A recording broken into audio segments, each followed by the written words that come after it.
The Alabama morning stretched wide and solemn beneath a mist that clung to the asphalt like forgotten prayers. It was the kind of silence you didn't interrupt, the kind of hush that wrapped around a place like memory. A charcoal gray sedan hummed quietly along a back road, its tires whispering against pavement slick with dew. Behind the wheel, Keanu Reeves sat alone, his left hand resting lightly on the steering wheel while the other tapped gently to a mellow jazz tune playing low through the car's aging speakers. He didn't wear sunglasses. There was no convoy trailing him, no black SUVs filled with assistants or security, just him in a soft gray hoodie, sleeves pushed to the forearms, a faded baseball cap drawn low, and a calm stillness in his eyes that belied the chaos of the world he usually lived in. The beard on his jaw had grown in thick during his 3 days of solitude, a quiet escape spent in the countryside with his aging mother. Cornbread dinners, dust-covered photo albums, and stories that didn't involve cameras or scripts had reminded him of who he was before the machine of Hollywood carved his name into pixels. This drive wasn't for the press or the fans, it was for silence, for space, for the kind of presence you forget how to feel when people keep calling your name. His phone sat face down in the cup holder, notifications ignored. An offer to appear on a major network's night show had been texted earlier by his manager, but he hadn't responded. Not because he didn't care, but because he cared too much about keeping this last sliver of peace untouched. The landscape rolled past like a moving canvas of faded barns, twisted fence posts, and skeletal trees that whispered things to the wind. Keanu passed an old sign bent in half near a dried creek bed, a landmark he vaguely remembered from a film location scout years ago. The road here was familiar in a way that had nothing to do with the movies and everything to do with memory. A cracked stretch of asphalt turned into a subtle bend, and the sky above remained a shade of soft iron, as if the sun wasn't quite ready to rise. The car rolled at a careful 42 miles per hour in a 45 zone, the pace of someone who wasn't in a hurry to return to the noise. Then he saw it, a vehicle growing larger in the rearview mirror. At first it was nothing more than headlights, barely visible through the mist, but the white SUV didn't pass. Instead it crept closer, looming. It didn't flash its lights. It didn't speed up to overtake, just hovered there far too close. Keanu eased slightly to the side, turning down the music and preparing to let the SUV move along, but the vehicle didn't pass. It stayed, clinging to the back of his sedan like a shadow with intent. Then came the red and blue lights, silent and sudden, no siren, no command, just the harsh illumination of authority and implication. Keanu pulled to the shoulder, gravel crunching under the tires as the car rolled to a slow, deliberate stop. He placed both hands on the wheel instinctively. He wasn't afraid, not exactly, but there was a weight that settled in his chest, a familiar discomfort born from knowing how easily assumptions can become threats. He'd been here before, not in this place but in this posture, lone, misunderstood, dismissed, and in that moment, he was no longer Keanu Reeves the actor. He was just a man in a hoodie in a car on a misty Alabama road. The officer approached without urgency, tall mid-30s, square-jawed beneath mirrored sunglasses even in fog. His name tag read Tully, and he walked like a man convinced of his authority before he'd even opened his mouth. The knock on the window was not a question, it was a summons. Keanu lowered it halfway, keeping both hands visible. Tully's gaze swept across Keanu's face, down to the cup holder, then slowly back up. "You were drifting," he said flatly. "Crossed the line back there." Keanu's reply was calm, respectful. He hadn't noticed any swerving. Tully asked for license and registration. Keanu moved slowly, deliberately, retrieving them from the glove box and handing them over. A flash of something passed over the deputy's face when he read the name aloud. Charles Reeves ***, but it vanished quickly. "Where you headed?" he asked. "Home," Keanu replied. "From visiting my mother." Tully nodded like he wasn't really listening. From the SUV, another deputy emerged. This one younger, thinner, with restless eyes and a taut jawline. No greeting, no introduction. He began circling the car, peering through the windows like he expected something criminal to materialize. "Pop the trunk," Tully said next.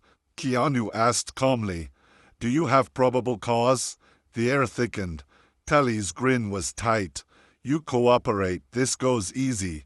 Keanu didn't move. "I've complied with every request. But if you're conducting a search, I'd like to know your grounds."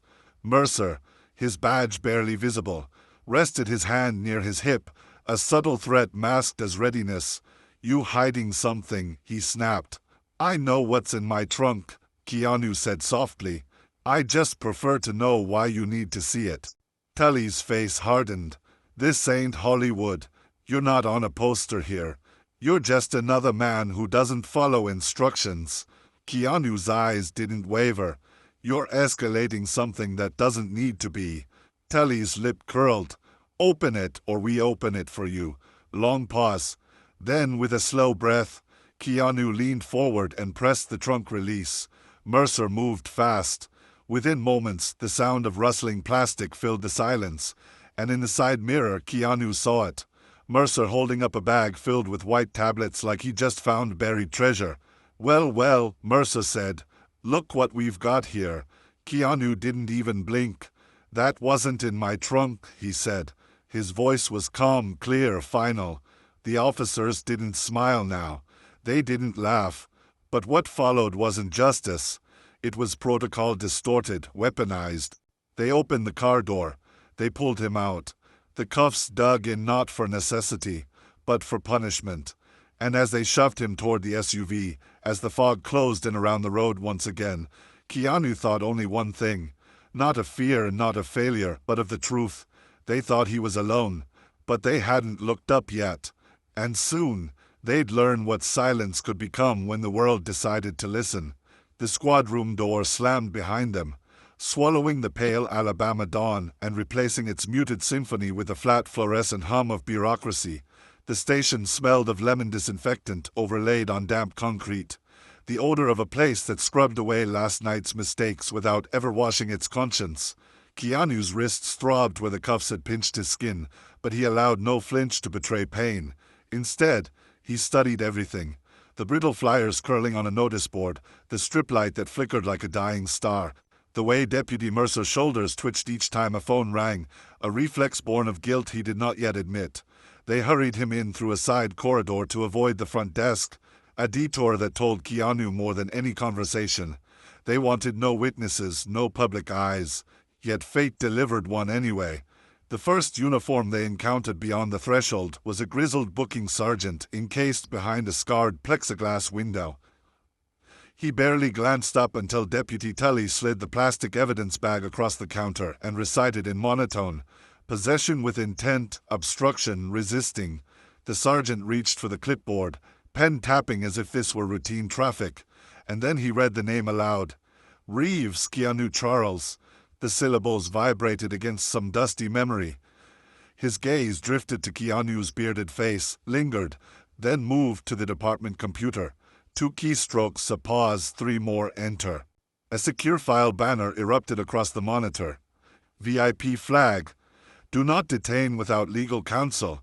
Interpol visibility high. Color bled from the sergeant's cheeks. In that instant, the room's gravity shifted. Fluorescent glare became interrogation floodlight, and every idle clerk felt the temperature drop 10 degrees. Keanu leaned forward just enough for his voice to carry through the gap in the glass. Quiet, almost kind. "Sergeant, secure this facility. Block every access point. Call Internal Affairs on the red line and request a DOJ liaison." He spoke as though reciting morning meditation, yet something in the cadence, in the certainty, pierced the sergeant's procedural shell. The red handset lifted. Alarm klaxons remained silent, but a code word crackled over the station PF. Doors thunked shut. Hallway cameras pivoted. On one side of the plexi, Reeves stood straight-spined, cuffs biting, a man restrained. On the other, Deputies Tully and Mercer realized the script had flipped and they were no longer directors. They were evidence. Agent Lillian Monroe arrived first. Slate gray suit, hair taut in a knot, expression sharper than any badge she carried. Her team flowed in behind her.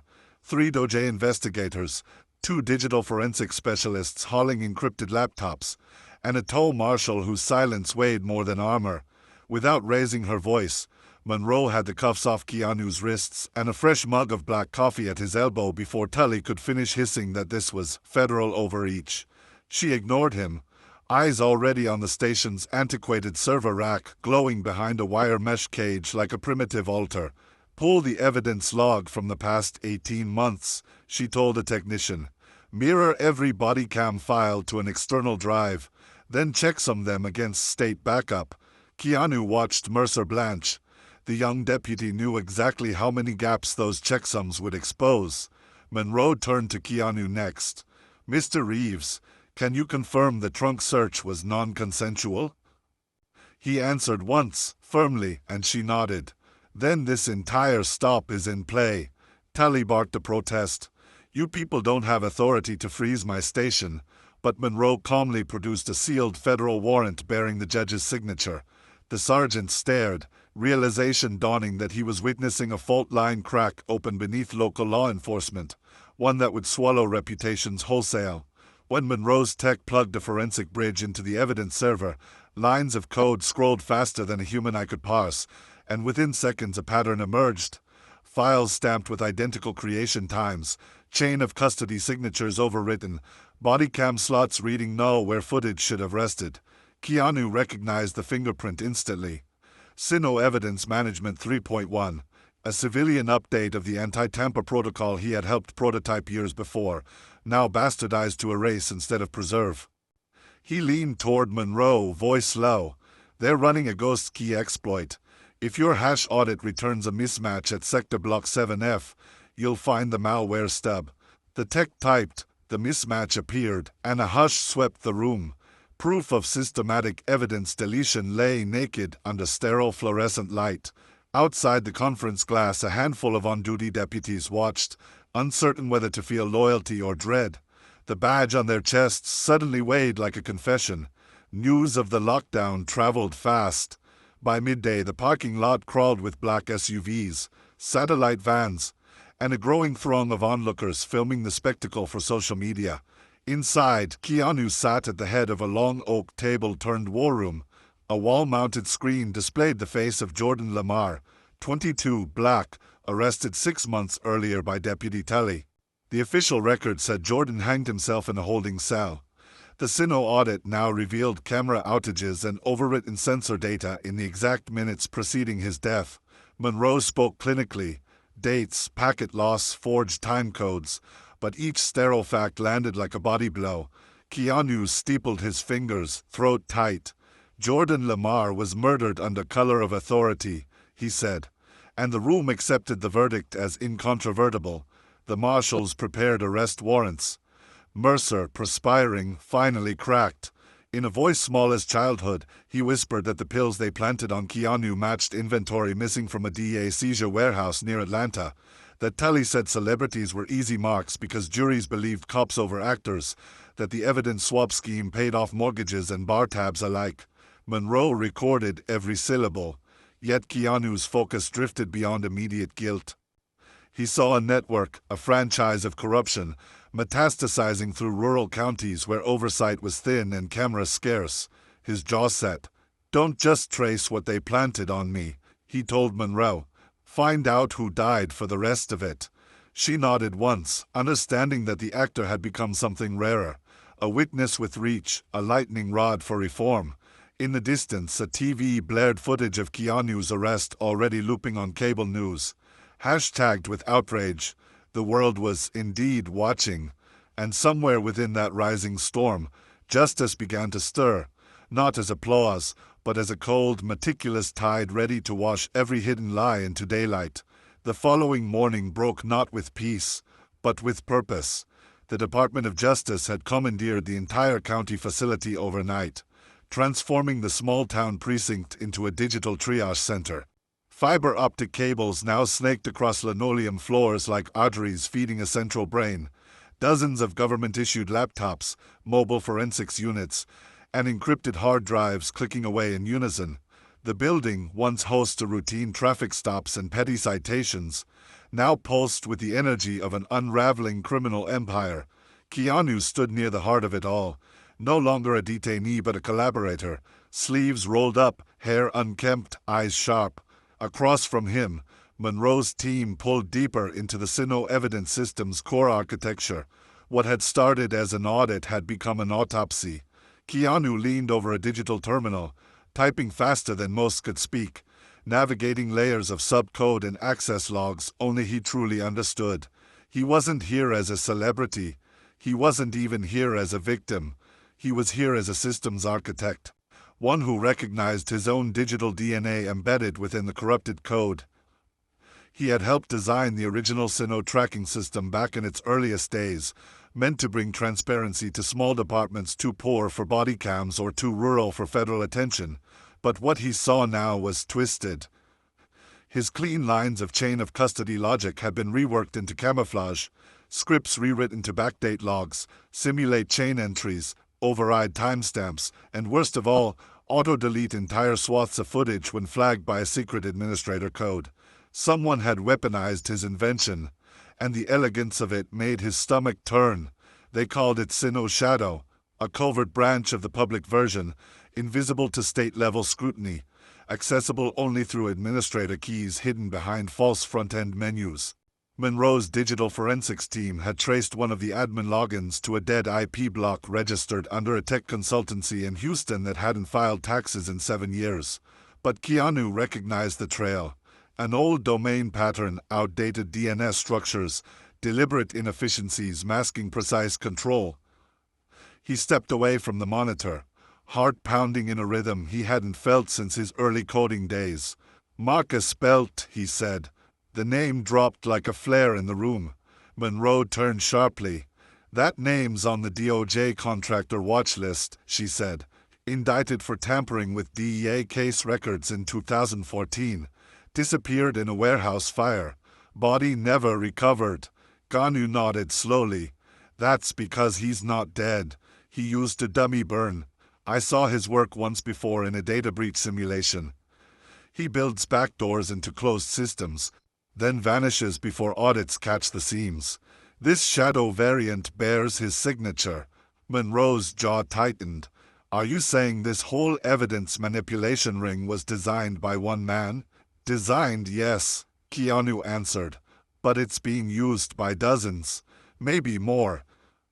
He tapped a key and brought up a cascading map. 5 counties across Alabama and Georgia, all flagged with matching Sino hash irregularities. Monroe didn't need further proof. We're past internal affairs, she muttered. This is federal fraud, racketeering, possibly murder conspiracy. And if Belt's alive, we'll find him. But Keanu wasn't looking for Belt because of the crimes alone. He was looking because he felt responsible. The code hadn't mutated on its own. It had been engineered, starting with something pure, built for justice, then twisted into something lethal. He stared at a highlighted subroutine marked 7FDR and saw his own line of original code still embedded deep inside it, untouched like a scar in the machine. That afternoon, a breakthrough arrived in the form of a corrupted drive from an abandoned evidence locker in Ashford County.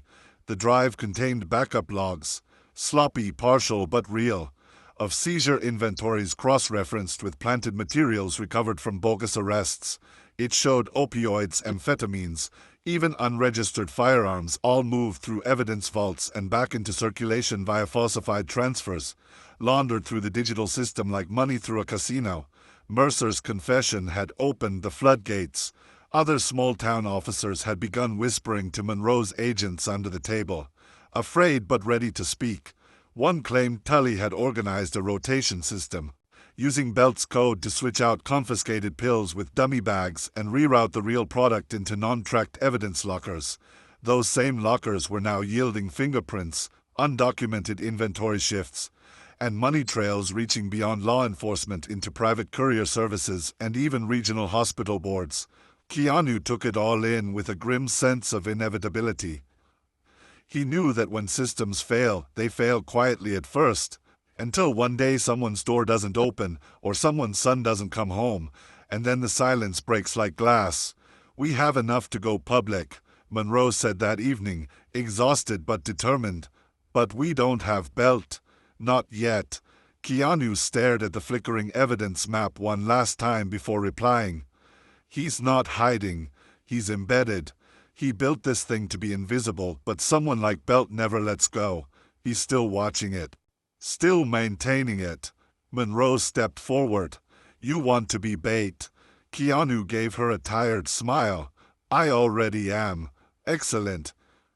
Here's scene 4. The warehouse raid, continuing the story with approximately 2000 words, written in 3 cinematic paragraphs, focusing on the confrontation with the corrupted officers, the capture of Marcus Belt, and the emotional tension of Keanu's final stand inside the system he helped build and watched fall. The warehouse sat like a forgotten tooth in the gums of Ashford's industrial outskirts, weather-worn, scarred by time, yet stubbornly standing. No signage marked the steel building, just a gravel access road and a half-rusted chain that had long since stopped pretending to keep anyone out. Monroe's team found it by tracing signal echoes, weak pings that Belt's ghost system left behind like sonar scars in abandoned DNS routes. By the time Keanu stepped out of the unmarked black SUV, the perimeter had already been secured by U.S. Marshals and DOJ agents in full tactical gear. There was no media, no sirens, no staged dramatics. Only silent gestures, hand signals, and the cold discipline of a precision strike. Keanu wore a tactical vest now, credentials clipped to his chest. Not because he wanted to play hero, but because he needed to be there. This was his creation, twisted though it had become. As he approached the warehouse's rusted main door, the air shifted. Inside that steel tomb were answers and the architect of this rot. A single surveillance camera blinked above the doorframe, motion sensing, jury-rigged, and very much live. Keanu looked up at it and said nothing. He didn't have to. The door clicked open. Inside, the warehouse breathed chemical rot and dust. Fluorescent bulbs dangled uselessly overhead, some shattered, others casting half-light like interrogation rooms turned inside out. The walls were lined with mismatched filing cabinets, jury-rigged servers, tangles of Ethernet cables, and crates of unlabeled pill bottles stacked with military precision. The servers hummed, rows of them, cold and hungry, each feeding into an old terminal that blinked like a patient on life support. But what stopped Keanu wasn't the tech. It was the voices. 2 of them. One he recognized instantly. Mercer, the deputy who once held a planted evidence bag like it was theater. The other belonged to Tully, still trying to sound like he was in charge, though his words carried the tremble of desperation. The agents moved swiftly. Keanu rounded a metal divider and saw them mid-conversation. Mercer's face went pale. Tully's hand shot toward a drawer. But a marshal intercepted, weapon raised. "Don't," the marshal warned. Tully froze. His posture collapsed into something defeated. Keanu stepped forward, slow and steady. Eyes locked on the men who once chained him like a suspect and now stood revealed as architects of decay. He didn't yell. He didn't posture. He simply removed his sunglasses and said, "You don't recognize me now?" Tully tried to laugh, the sound hollow and ill-fitting. "We were just cleaning up old stock." Keanu didn't flinch. His eyes shifted to a half-open crate near the floor. Dozens of sealed bottles, deflagged oxycodone, each labeled as destroyed inventory in federal records. "Your cleanup looks more like redistribution," he said. Monroe stepped beside him and gave the signal. Marshals closed in. Tully and Mercer were cuffed without resistance this time. Their power gone, their defiance rotting in their mouths like old lies. In the transport van, Mercer finally broke. "I didn't know it went that deep," he whispered, eyes not meeting Keanu's. "I thought it was just surplus, stuff nobody tracked." Keanu's voice was cold. "You knew enough to lie. You knew enough to plant a bag in my trunk." Mercer hesitated, then nodded. "He said you were just some washed-up actor. Said nobody'd believe you out here. And you believed him," Keanu said. Mercer's answer came slowly. "I did. And I was wrong. But it wasn't over. Not yet." In a secondary room buried beneath the warehouse, agents found a false wall. Behind it, a bunker-like control space powered by its own generator. Racks of servers lined the chamber, each wired to off-grid backups, encrypted routers, and mirrored nodes. At the room's center sat a man waiting. His hair had gone gray, but the face was unmistakable. Marcus Belt. His hands were folded calmly on the desk, and when he looked up at Keanu, he didn't sneer or posture. He smiled faintly, like a teacher watching a former student return for answers. "You always played the long game," Keanu said. Belt tilted his head. "And you always underestimated what the system allows." Keanu stepped closer, past the glowing servers and faint chemical stench. "I didn't underestimate it," he replied. "I studied it. I watched it rot. And now," he nodded toward the agents, "I'm tearing it out." Belt didn't resist. They cuffed him, processed him, and began scrubbing every trace of his network from the server logs. But even as the machinery was shut down, Keanu knew the true virus was never just in the code. It was in the culture, in the silence, in every town that accepted a corrupted system because it was easier than facing the truth. Belt's mouth curled into one final whisper before they took him. "You can clean the files," he said, "but you can't delete the instinct." Keanu didn't reply. He didn't need to. The door closed, the light cut out, and somewhere between justice and judgment, a reckoning had finally arrived. 3 weeks later, the halls of Capitol Hill buzzed not with politics, but with reckoning.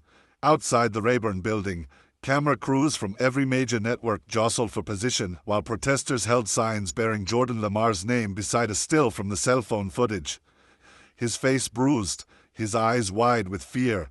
The footage had gone viral, reshared across millions of screens. A young man screaming that something had been planted. A man silenced by power. Inside the hearing room, the air felt heavier than usual. Not tense, not angry, but charged with truth. Rows of mothers and fathers, brothers and daughters lined the benches behind the long oval table. They were not pundits. They were not activists. They were witnesses. Survivors of a system that had taken from them without apology.